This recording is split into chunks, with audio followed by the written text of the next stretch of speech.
Some Vietnamese restaurants and places in San Jose are old, like old, and it's obvious it was created during a past generation for that generation. The Viet Plazas developed during a time when the newly arrived refugees clung to other Viets in order to recreate a sense of home and survive in a foreign land.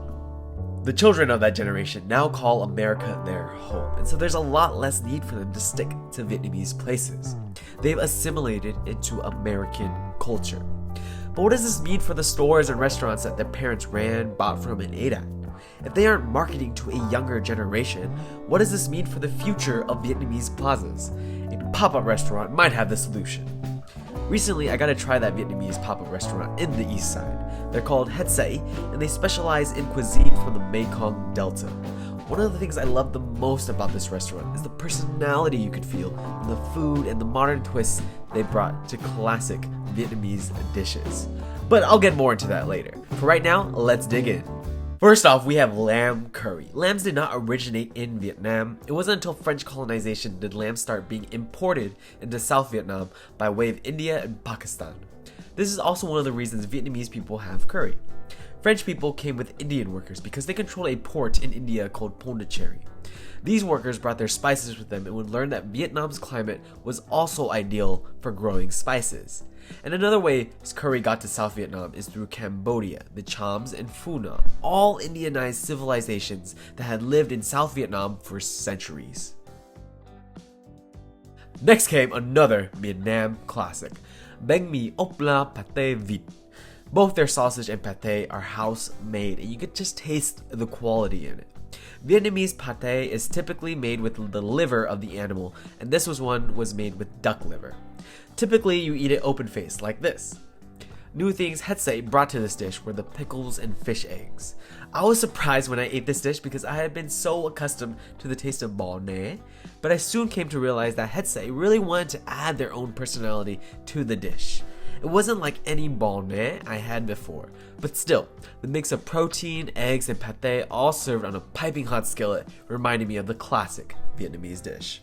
The last savory dish we are eating is the pandan flavored cam tam.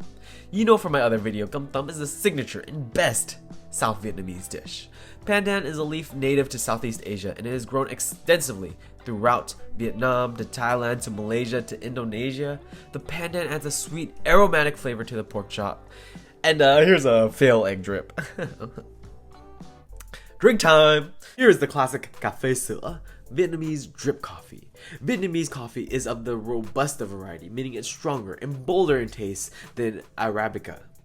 Vietnamese coffee beans are roasted with butter and fish sauce to bring out the chocolate notes.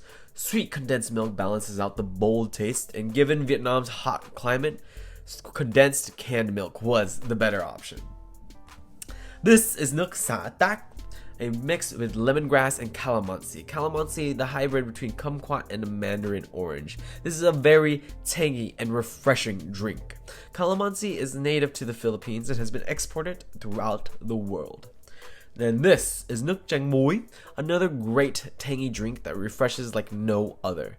Chanh Muối literally translates to salt lemon. Some lemons have been pickled for over 18 years. Next up, you have a dessert with characteristics of both France and Vietnam. It used to be a dish that Vietnamese mothers would make for their husbands and kids to enjoy. So soft, chewy, and the coffee flavor is to die for. But even better, and my favorite dish out of all of these, is the sweet potato pie. Everything was on point. It's very creamy and rich, and the chefs at Hết Sảy really wanted to bring a Vietnamese twist to an American classic. So you can definitely tell it in the coconut flakes. So, what do I think of Hết Sảy? I am so appreciative when young Vietnamese people push the envelope and create something modern and hip and add something new to the Vietnamese tradition.